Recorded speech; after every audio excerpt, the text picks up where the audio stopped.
Los embalses bajo mínimo y el campo tan seco que muchos agricultores andaluces se plantean incluso ni sembrar esta campaña. El escenario de una Andalucía sin agua, buenas tardes, es cada vez ya más una realidad en nuestra comunidad y afecta al campo del que viven tantos andaluces, pero la sequía, esta palabra que cada vez genera más incertidumbre y miedo en nuestra comunidad, está creando incluso ya cortes de agua en municipios de muchas provincias de la comunidad. Enseguida repasamos todo porque además la Junta de Andalucía ha anunciado el plan SOS, soluciones y obras frente a la sequía, en el que se van a invertir 4.000 millones de euros. Como les decimos, enseguida repasamos esta dura situación que se vive a causa de la sequía en nuestra comunidad, pero también les contamos el momento histórico que vive hoy la provincia de Cádiz. Y es un momento histórico porque después de más de 16 años de obras, con una inversión de 267 millones de euros y la cooperación de todas las administraciones, llega el tranvía que unirá Puerto Real, Cádiz, San Fernando y Chiclana. Ha sido bautizado como Tranvía. Y en estos momentos el Congreso de los Diputados celebra el debate de la totalidad de los presupuestos generales del Estado para 2023. La votación será mañana, pero el Gobierno ya ha obtenido los apoyos necesarios para sacar las cuentas adelante. Eso sí, desde la oposición han presentado 7 enmiendas. Y la actualidad deportiva viene protagonizada por el Sevilla Fútbol Club, que superó con más apuros de los que muestra el marcador al Copenhague. En Stiri, Isco y Montiel pusieron los goles en una tarde mágica en el Pizjuán. La información deportiva, ya lo saben, como cada día está tras estas noticias. Antes queda por delante un análisis e información intensa aquí en las noticias. Comenzamos.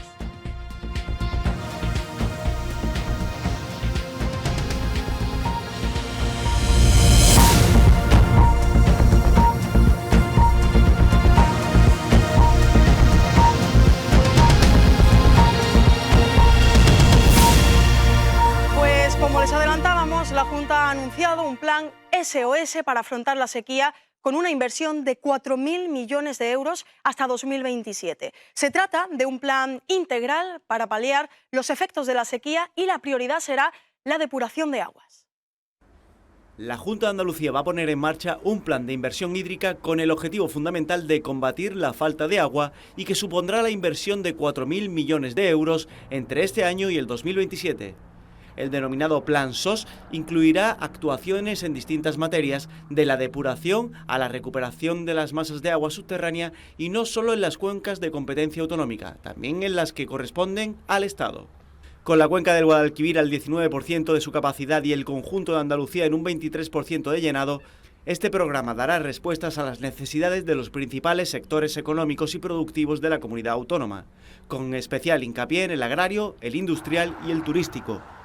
Realmente esto es lo que responde a esa pretensión del presidente de la Junta de Andalucía, clarificador, donde hablamos en ese plan de depuración y saneamiento, de abastecimiento en alta, de regadíos, de agua regenerada, de nuevos recursos hídricos y transporte, de mitigación de inundaciones, también de recuperación de masas subterráneas y de campañas de concienciación. En ese plan están establecidas todas las cuencas, incluso las que no son competencia de este Gobierno.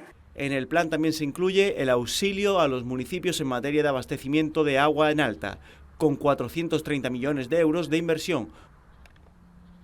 Mientras llueve o no, el olivar jienense mira al cielo. Esta campaña se espera una producción de un 117% menos de aceite en la provincia. Es una cifra tremenda. Los productores se plantean incluso no recoger la aceituna ante la mala cosecha. Ante la falta de agua, hay agricultores con fincas de olivar de secano que se están planteando no recoger la aceituna. Sus olivos tenían ya poco fruto, pero la falta de lluvias en las últimas semanas no han engordado a la aceituna y se queda seca, por lo que recogerlo le puede suponer importantes pérdidas económicas. Es el caso de Jaén, por ejemplo, donde los olivos tradicionales llegan hasta 100 kilos de aceituna por árbol en una cosecha habitual. Muy afectados por la sequía, el fruto de esta campaña es mucho menor y hay que plantearse si recompensa recolectarlo. La situación se repite en otras provincias, como en Córdoba. A estas alturas de año, la impresión por parte de algunos olivareros es que la producción de aceite de oliva en Jaén será incluso menor de la prevista en el aforo realizado por la Junta de Andalucía. El sector apunta a la crítica situación a la que se verá abocado el olivar, debido a la sequía extrema que padece el campo y a la espiral de precios alcistas en todos los inputs agrarios, con especial incidencia de la energía, que ha subido un 443% en los últimos 2 años. Productores de aceite de oliva como la compañía de Coop en Antequera inciden en que se ha estado perdiendo el tiempo hablando de agua de manera sesgada, politizada y con malentendidos ambientalistas sin conocer la realidad que verdaderamente afronta el sector. Y yo diría, yo creo que había unos malentendidos medioambientalistas que yo digo que son de gran capital y que no conocen de verdad y el sector, la naturaleza, el medio ambiente. Y yo diría que hay que cambiar totalmente el planteamiento de cómo hacer las cosas. Y necesitamos más agua para que Andalucía no sea un desierto. La sequía está afectando tremendamente al campo, pero también ya al consumo humano. Municipios de Sevilla, Huelva, Córdoba o Málaga sufren cortes de agua. En esta última provincia, en Periana, el ayuntamiento ha tenido que adoptar esta medida, dejando a 1/3 de los vecinos sin agua. Juanfran Hierro.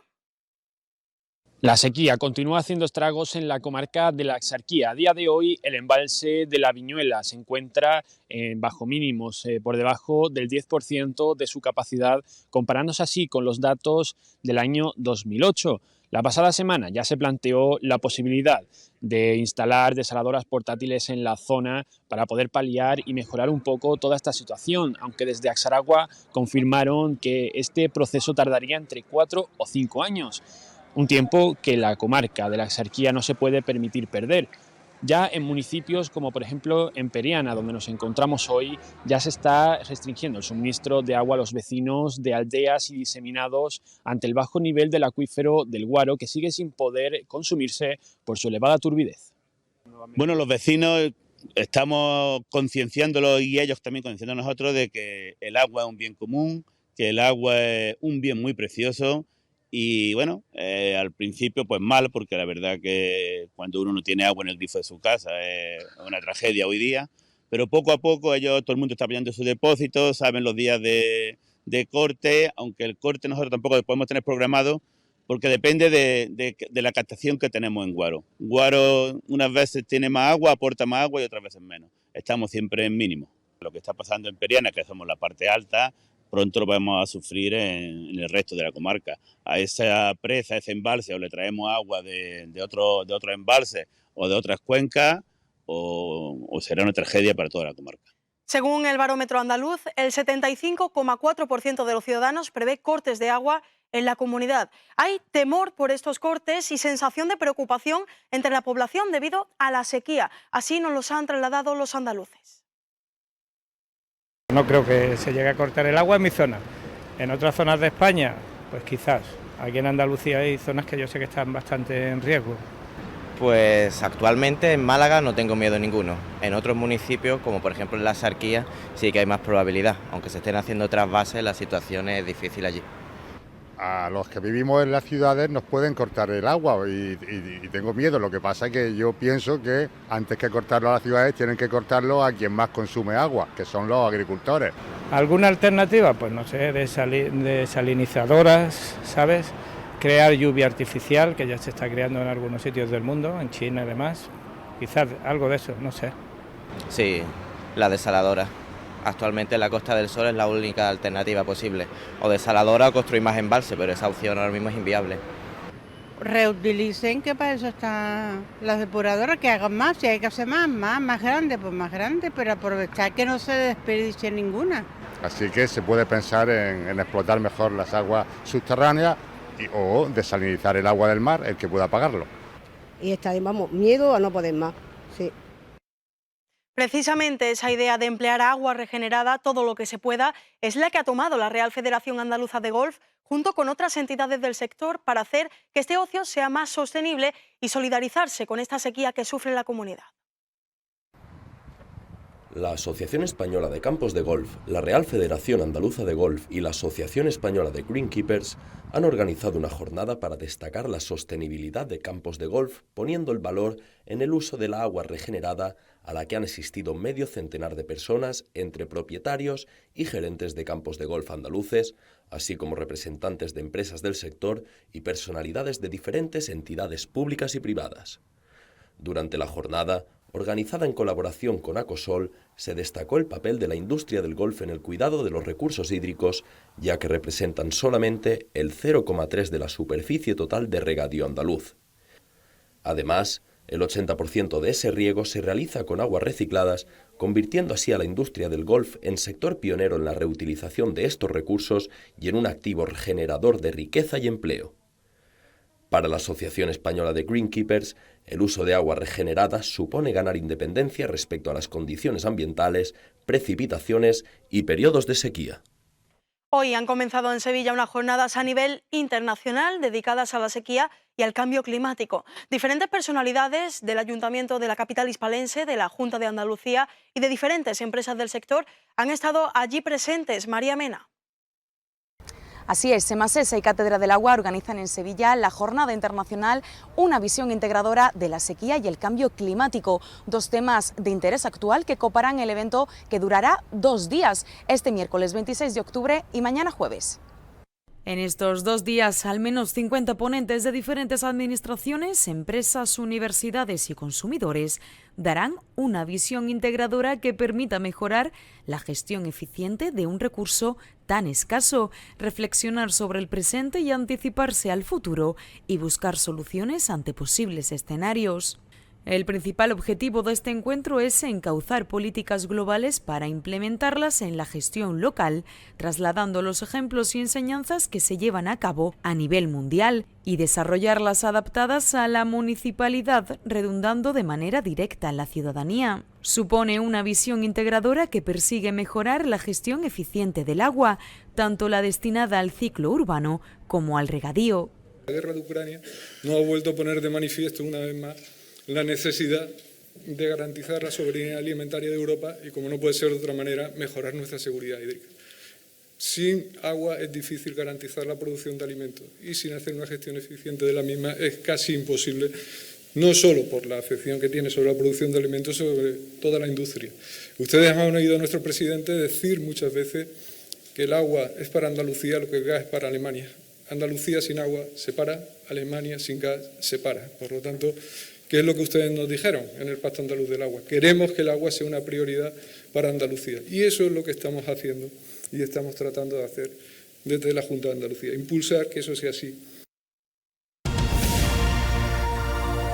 Día histórico para la provincia de Cádiz. Después de más de 16 años de obras, con una inversión de 267 millones de euros y la cooperación de todas las administraciones, llega el tranvía que unirá Puerto Real, Cádiz, San Fernando y Chiclana. Este transporte ya ha sido bautizado como Tranvía. Conectando Cádiz, Puerto Real, San Fernando y Chiclana en algo de menos de una hora, como hemos tenido recientemente la ocasión en este primer viaje inaugural. Una infraestructura que para su reactivación y puesta en servicio ha requerido de una inversión de cerca de 40 millones de euros, 25 nuevos contratos, y que no acaba ahora, sino que hay que seguir alimentando, hay que seguir trabajando para que adquiera la importancia que debe tener. Todavía nos quedan cosas por hacer. Por eso está previsto encargar la fabricación y suministro de 3 nuevos trenes por un importe de 30.800.000 euros para mejorar la disponibilidad y capacidad del transporte de tranvía.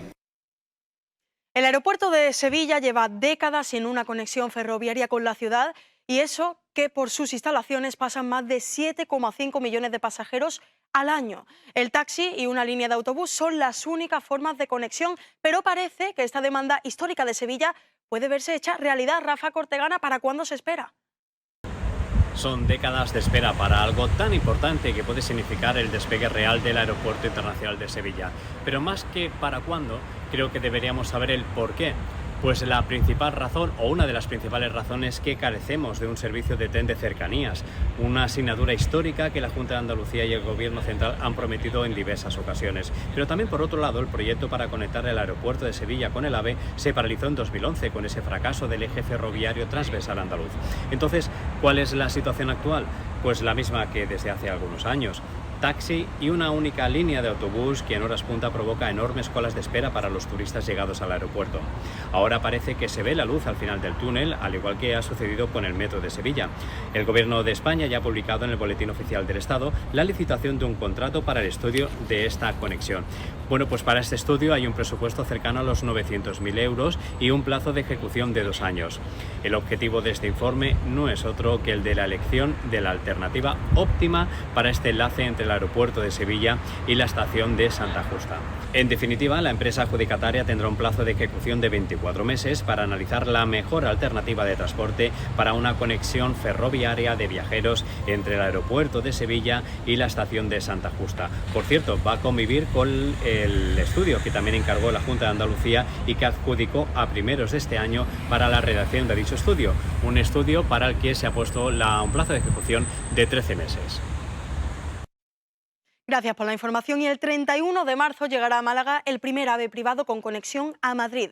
Contará inicialmente con 2 trayectos por sentido y se ofrece como alternativa a los trenes de alta velocidad que hasta ahora Mar Portillo oferta Renfe, ¿no? Así es, los malagueños ya pueden subir a un tren de alta velocidad distinto a los de la empresa pública Renfe.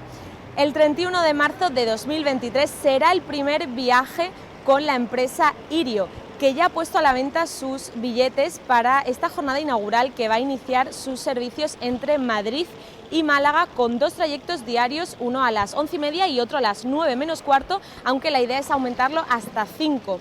El trayecto va a durar 2 horas y 39 minutos. También se va a efectuar una parada en Córdoba y otra en Antequera. Los trenes de esta operadora pueden albergar hasta 460 pasajeros y las tarifas son más económicas, aunque eso sí, esta operadora aplica el modelo de tarifa dinámica, lo que puede hacer que el precio vaya encareciendo.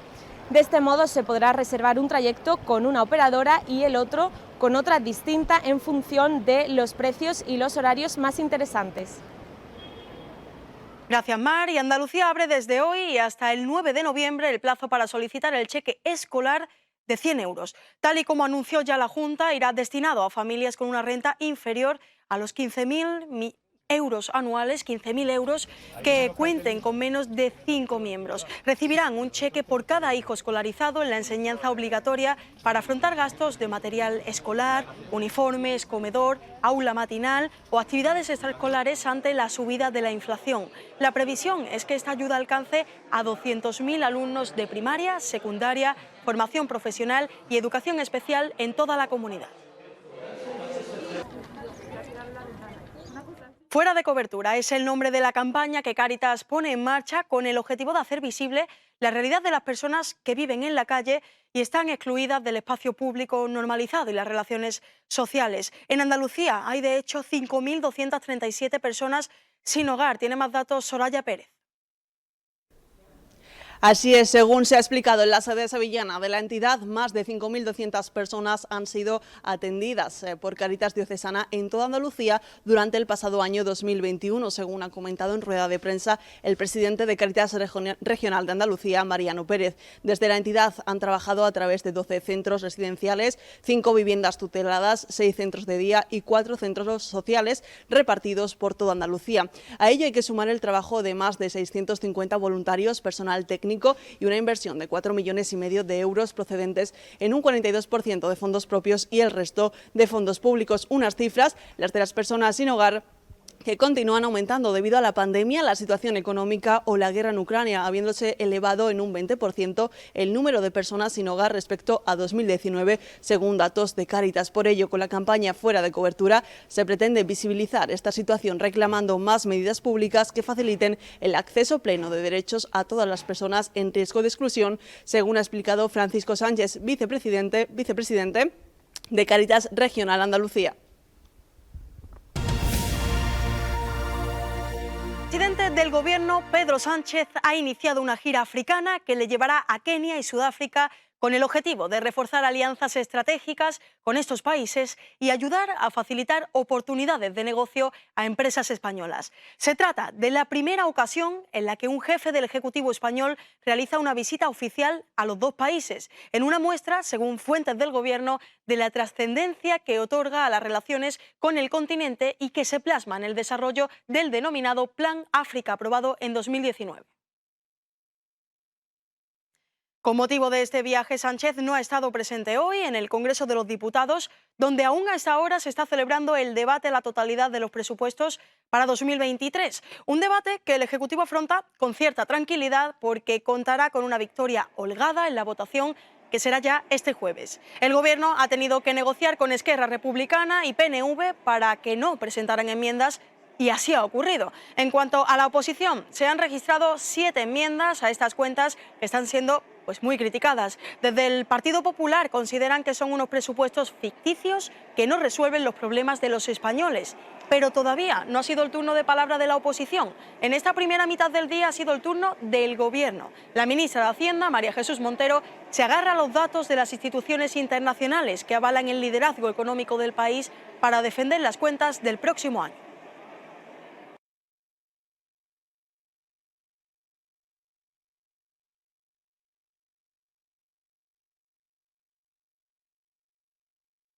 Y el Partido Socialista ha decidido demorar una semana más el proyecto de ley para la igualdad real y efectiva de las personas trans, pese a la presión de su gobierno, de sus socios de gobierno, de Unidas Podemos, que quería que el proceso se iniciara cuanto antes, ya que su objetivo era que estuviera aprobada antes de final de año. El PSOE ha decidido pedir una semana más de plazo para presentar las enmiendas parciales al proyecto de ley para la igualdad real y efectiva de las personas trans, pese a la presión de sus socios de Unidas Podemos, que exigen que se desbloquee la tramitación. El plazo de presentación de enmiendas acaba este miércoles, pero la mesa del Congreso se reúne por la mañana para decidir si lo amplía. Según afirman fuentes socialistas, el PSOE ya está inmerso en la redacción de sus propuestas de modificación, pero ha preferido darse una semana más y pedirá una última prórroga. Como también el PP y Vox piden ampliación de plazo, todo apunta a que se aprobará. Este mismo martes, el portavoz de Unidas Podemos en el Congreso, Pablo Echenique, había emplazado públicamente a sus socios a no alargar más los plazos para desbloquear el proyecto de igualdad. Que son personas que son discriminadas diariamente, que son sujetos de delito de odio, que les cuesta mucho encontrar un empleo, acceder a una vivienda, y en cada día que pasa y esta ley no se aprueba, esta situación de violación de derechos humanos continúa. De momento, los socialistas han adelantado que no tocarán la autodeterminación de género en la ley trans, aunque sí reconocían que querían reforzar la seguridad jurídica del texto al asegurar que Vox lo llevará al Tribunal Constitucional. Detienen en Marbella al fugitivo británico más buscado por tráfico de armas y drogas. La Policía Nacional, conjuntamente con la National Crime Agency de Reino Unido, seguían los pasos de Dean Garford, de 30 años, al que le constaba una orden internacional de detención. Estaba vinculado con una potente organización dedicada a adulterar y suministrar importantes cantidades de cocaína y marihuana en el noreste de Inglaterra. Este individuo había fijado su residencia en una urbanización de Marbella, donde vivía como un vecino más. Eso sí, tomaba importantes medidas de seguridad y apenas dejaba verse. En el momento de la detención, el fugitivo lesionó a 2 agentes al intentar atropellarlos con su vehículo.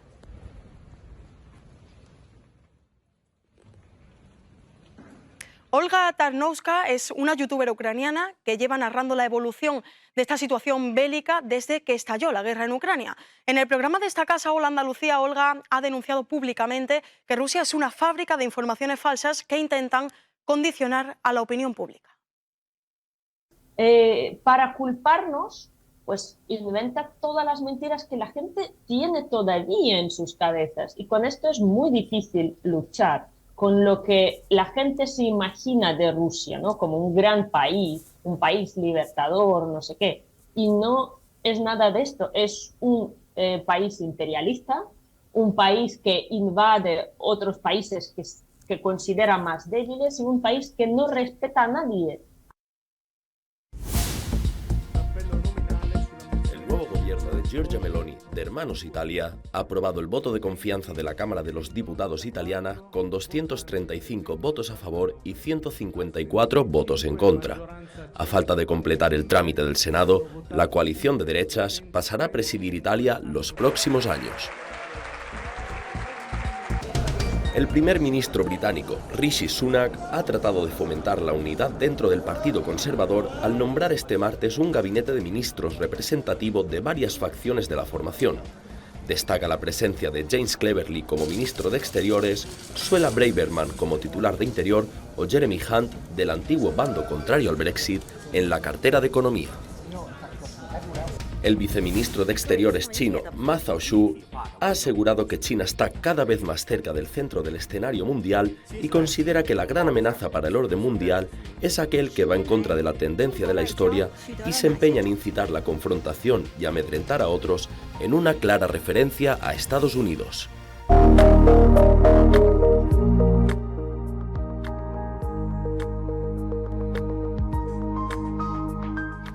La previsión del tiempo para este jueves 27 de octubre se presentará con cielos con intervalos de nubes medias y altas, más abundantes en el tercio occidental, brumas en el litoral mediterráneo sin descartar nieblas, polvo en suspensión en el tercio occidental, las temperaturas mínimas con ligeros cambios, las máximas en leve descenso en el tercio occidental y en ascenso en el interior oriental y sin cambios en las demás zonas.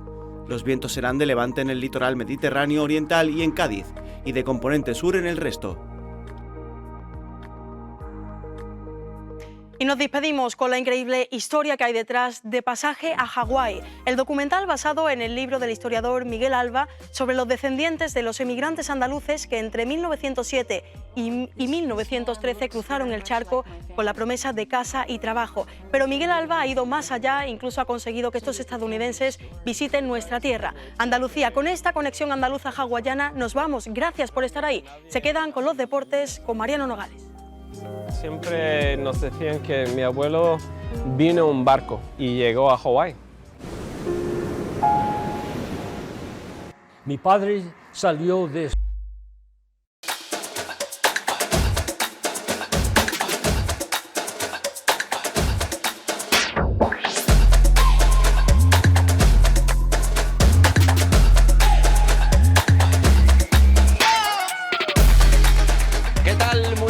Bienvenidos un día más a Deportes 101. En el día de hoy, como no, vamos a estar atentos a todo lo que sucedió en el Sánchez Pizjuán, en el Ramón Sánchez Pizjuán. Ya saben que el Sevilla Fútbol Club consiguió el primer triunfo del curso como local, una victoria que le vale para asegurarse su presencia en la Europa League, pero que gracias al empate del City y del Dortmund queda apeado por completo de la Champions League. El conjunto hispalense superó por 3-0 al Copenhague en un partido muy distinto al que dicta el marcador, puesto que no pudieron sentenciar los de Sampaoli hasta el minuto 88, cuando apareció la magia de Isco Alarcón, el malagueño estelar en el encuentro y fundamental para que el Sevilla consiga esa primera victoria de la temporada, que repasaremos en unos instantes. La ley del deporte ya sabe que ha dado un giro de 180 grados en las últimas 24 horas. Tanto Partido Socialista como Partido Popular han dado marcha atrás a dos de las enmiendas que habían propuesto, aunque eso sí, de momento la Superliga seguiría abierta esa opción para que los equipos como Fútbol Club Barcelona y Real Madrid participaran en la competición. Estaremos con Ernesto Salido de Proliga, ya saben, la patronal del fútbol modesto, también para que nos den su visión de todo lo ocurrido en torno a la nueva ley del deporte. Nos pasaremos por el entrenamiento del Real Betis. Ya saben que el equipo de Manuel Pellegrini disputará mañana la jornada número 5 de la fase de grupos de la Europa League. El cuadro bético ya está clasificado, solo puede certificar ese primer lugar con un triunfo ante el Ludogorets.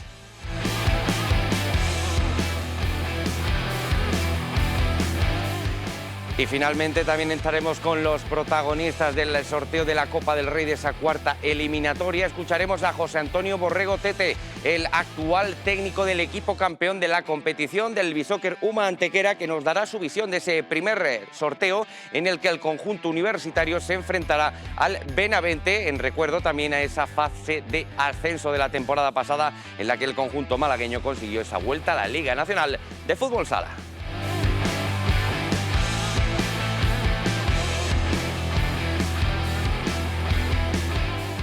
Como les decíamos, vamos a arrancar desde el Ramón Sánchez Pizjuán porque el Sevilla llega a la Europa League y lo hace a lo grande después de conseguir esa primera victoria como local de toda la temporada, y eso que estamos ya muy cerca de noviembre. En-Nesyri abrió la lata justo después del descanso, una vez que entró en el encuentro, mientras que Isco y Montiel lo cerraron en el 88 y en el 90. Sin duda, Nervión vuelve a sonreír. El Sevilla Fútbol Club por fin despertó de su letargo. El equipo dirigido por Jorge Sampaoli consiguió su primera victoria del curso en el Sánchez Pizjuán con una goleada al Copenhague por 3-0, un resultado que deja a los hispalenses matemáticamente en la Europa League. El partido fue más que igualado en su primer tiempo, donde el Sevilla intentaba generar en torno a la meta de Gravara, pero la presencia de Kasper Dolberg no amenazaba el resultado inicial. Por ello, Jorge Sampaoli tomó la decisión de cambiarlo en el descanso y meter a En-Nesyri para que aportara movilidad en el frente de ataque. Así fue. El internacional marroquí abrió la lata tras aprovechar un fantástico centro desde la izquierda de Papu Gómez. Aún así, el partido siguió siendo competido y a raíz del tanto, el equipo de Jacob Nestrup comenzó a asomarse por la meta de Dimitrovic, hasta toparse con el palo en una acción de Dix que silenció a todo el Sánchez Pizjuán. Sin embargo, ya en la recta final del encuentro, Isco, con un tremendo golazo marca de la casa, y Montiel, aprovechando un rechace de Gravara, cerraron el partido para encender a la afición sevillista y asegurar su presencia en la Europa League. Todo ello acompañado, eso sí, por la eliminación matemática de la Champions League tras la igualada 0 entre Dortmund y City. No obstante, muy atentos, porque el Sevilla ya está aquí.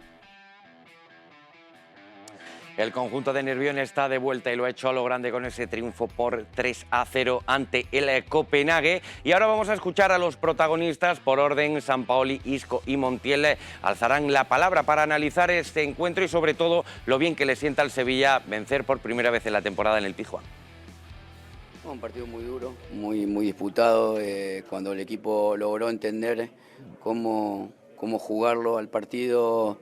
Sacó algún tipo de ventaja, no la concluyó en el primer tiempo, esa ventaja en campo rival. Y bueno, lo resolvimos en el segundo tiempo y al final el rival pudo haber empatado y nosotros lo terminamos ganando más claramente de lo que pasó en el partido. Cada partido será, como usted lo dice, nosotros venimos con un desgaste muy grande de partidos y... Bueno, pero tenemos un día más y esperemos llegar bien. Bueno, ya era hora, ¿no? Contento de mi primer gol con el Sevilla aquí en el Sánchez Pizjuán. Y bueno, la verdad que había tenido un par de ocasiones antes que no se pudo dar y bueno, en esta tercera nada más que ha salido el balón del pie ya sabía que iba adentro, así que nada, muy contento. Sí, un gran rival, trabajamos la semana para seguir mejorando, para mejorar el funcionamiento. Y bueno, creo que el primer tiempo nos costó un poco, como dijiste, pero el segundo tiempo fuimos superiores y bueno, la verdad que muy contento porque el equipo necesitaba esto.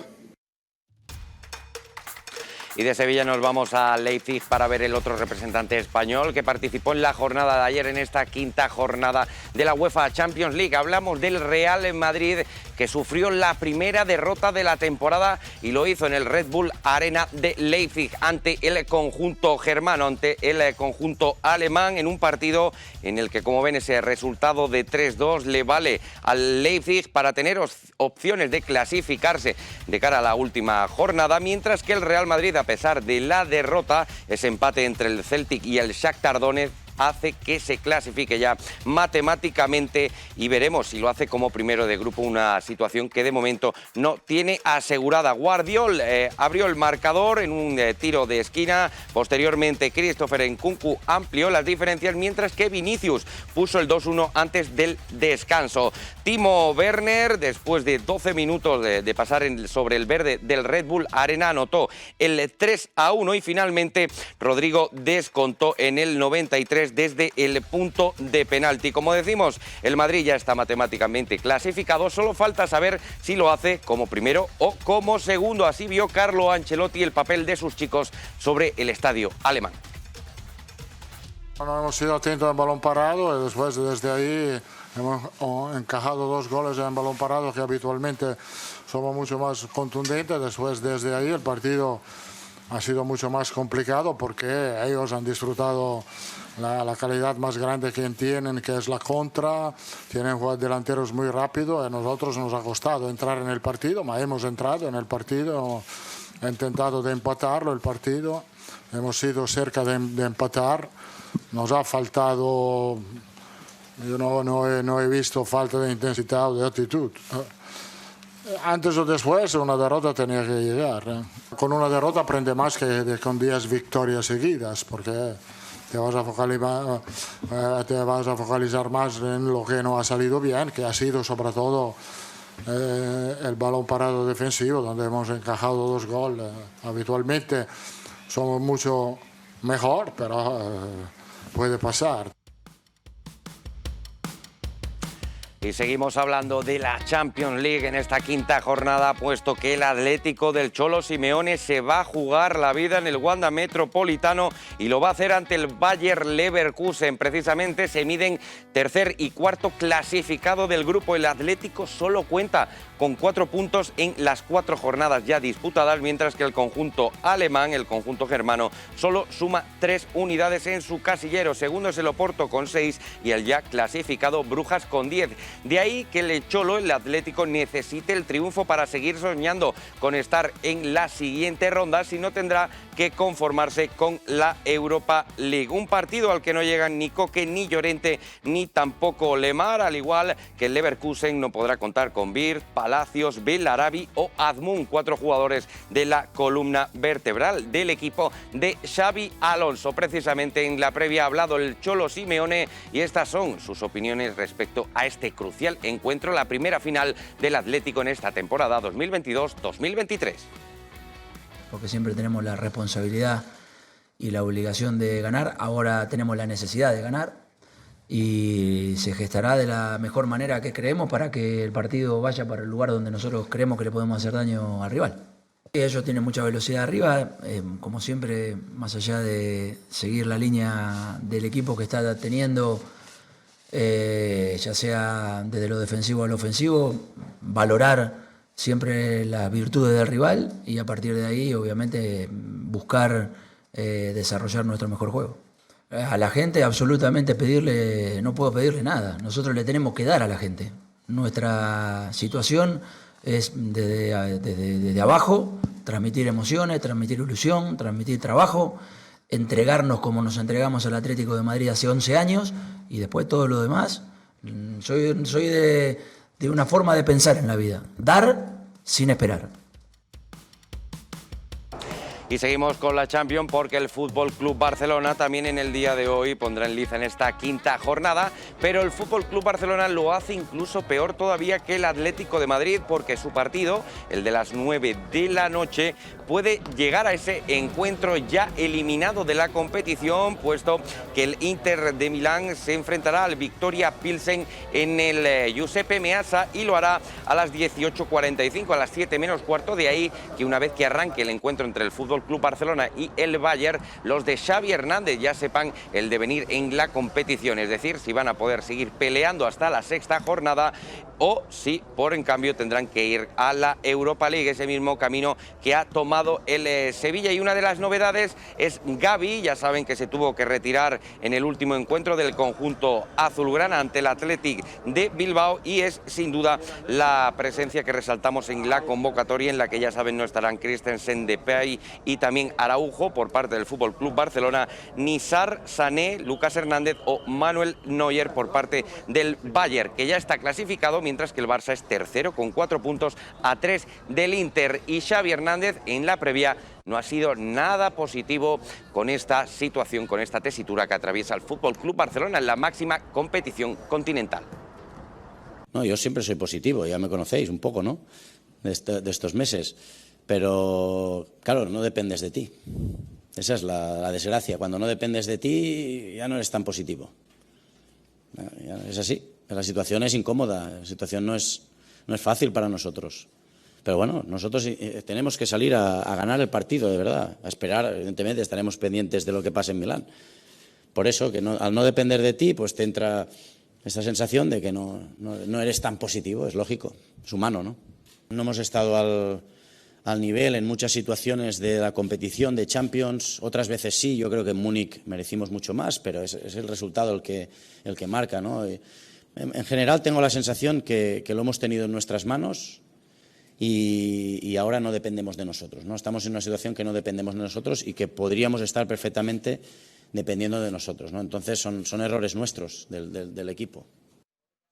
Y lo destacábamos en los sumarios, y ya saben que ha dado un giro de 180 grados la ley del deporte en apenas 24 horas, y es que se han modificado 2 de esas 3 enmiendas que no compartían 39 de los 42 equipos que componen la patronal del fútbol profesional. Esta es, en estos momentos, la situación de la nueva ley del deporte.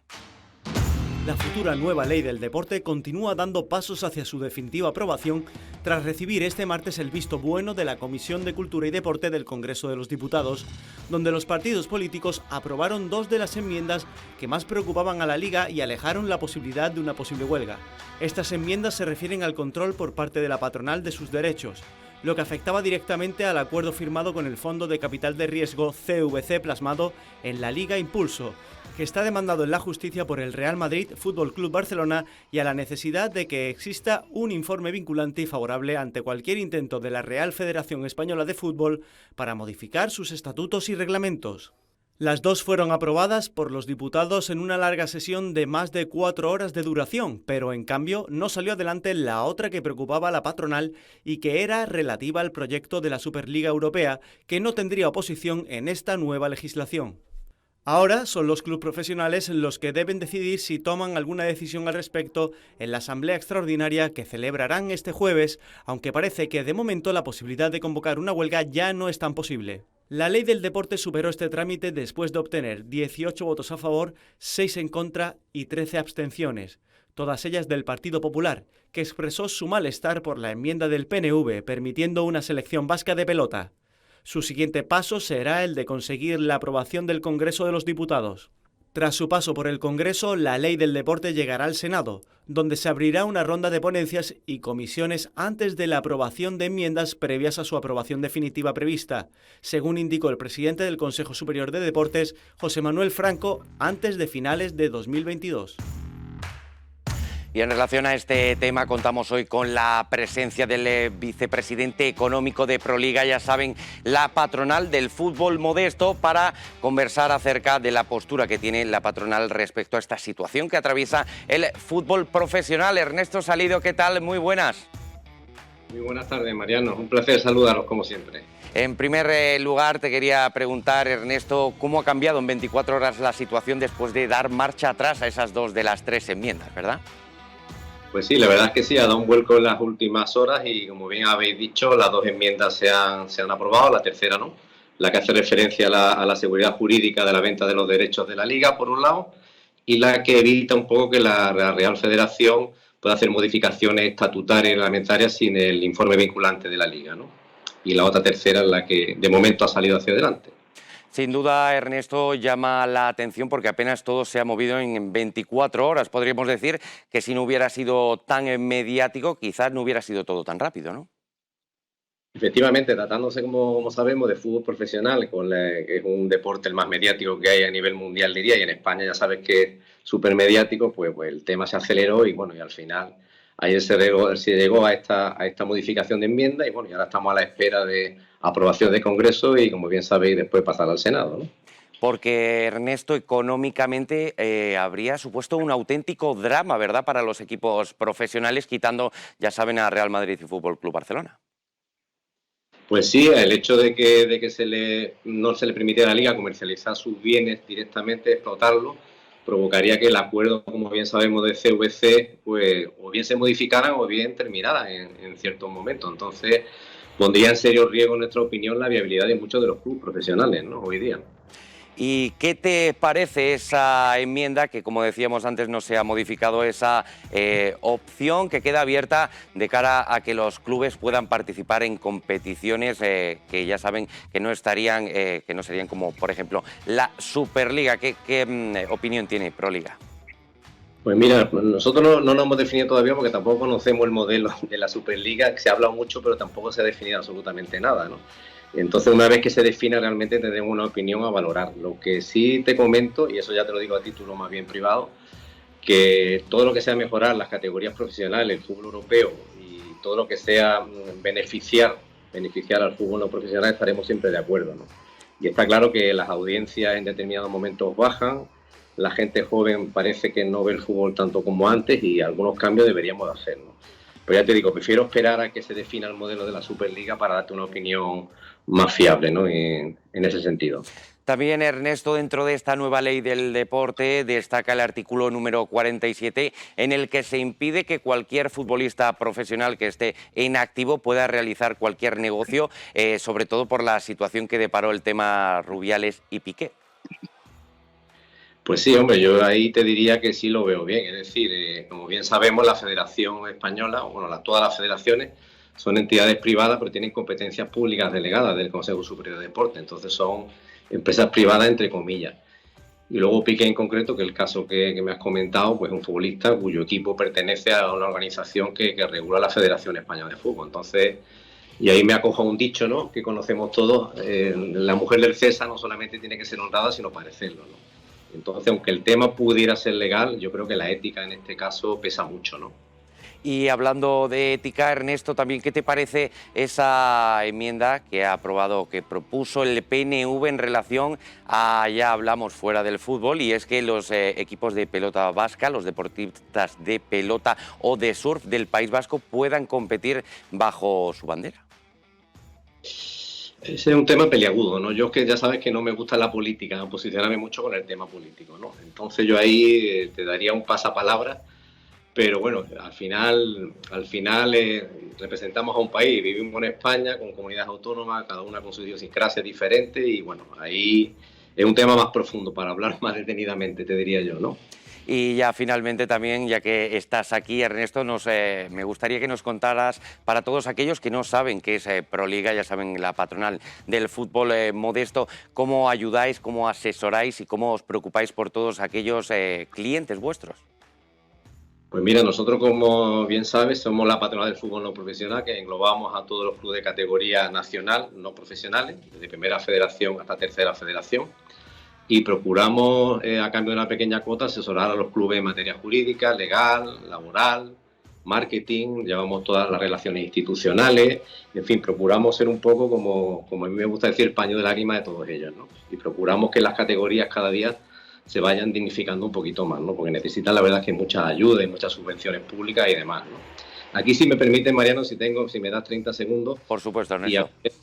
Otra vez, gracias al tema de la ley del deporte, un tema que sí realmente nos preocupa a ProLiga, que ya lo hemos trasladado a medios de comunicación, al CSD y a todas las instituciones, es la famosa supresión del Tribunal Administrativo del Deporte.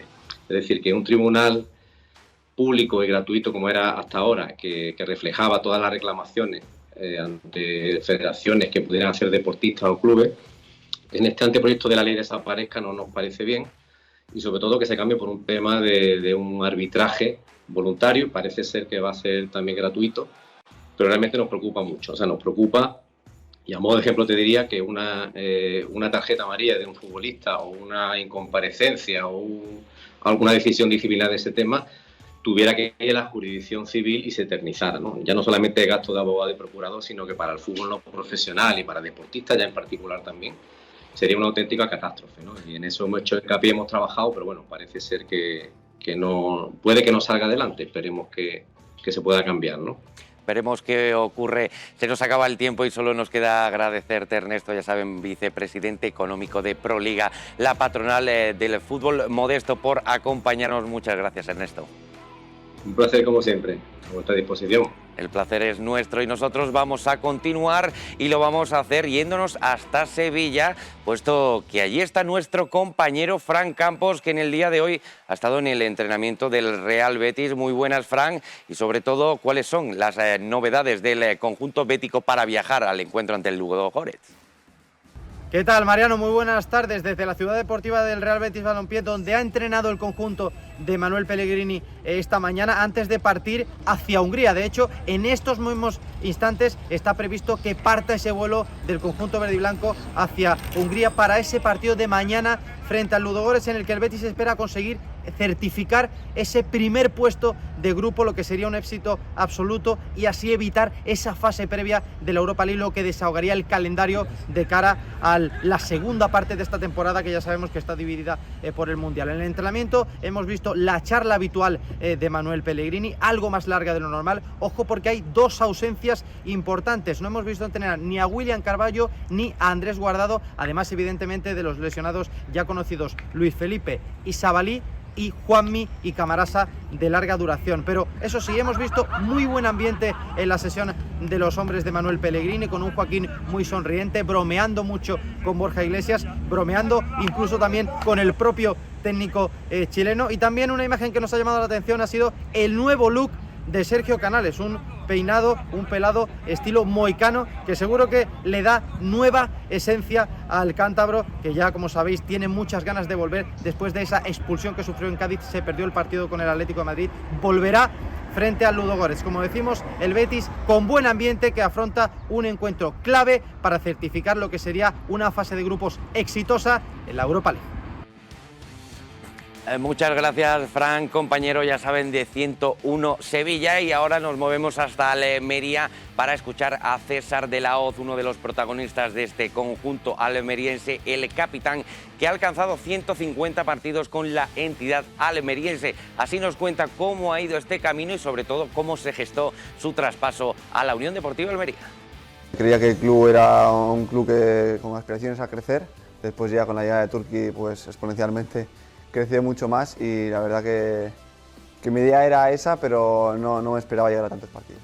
Y yo estaba de vacaciones en Sri Lanka, y Corona, estando allí, que ya ves, allí la conexión con los móviles no era fácil, y me llamó, quiso hablar conmigo y que yo supiera el interés de él para venir aquí, que contaba para el proyecto con el Almería.